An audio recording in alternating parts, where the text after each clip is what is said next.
বলেন ভাই। ভাই প্রবাসী ভাইরা আপনারা টাকা নিয়ে আসেন দেশে, বুঝছেন? টাকা নিয়ে আসেন, এখানে মাল নিয়ে আসেন না। এই যে এত কষ্ট করে মাল নিয়ে আসেন, মাল রেখে দিচ্ছে, বুঝছেন?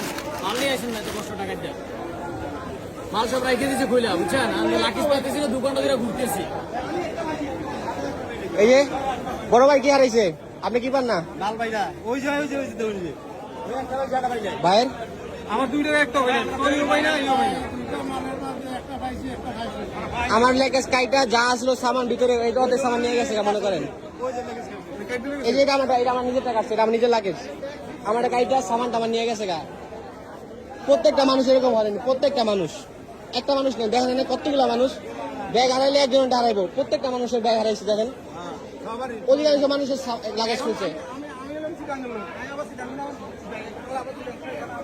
এই সম্ভব কোনোভাবে?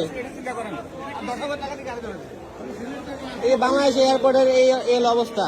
উন্নতি নাকি করছে সরকার, এই উন্নতি করছে এগুলা।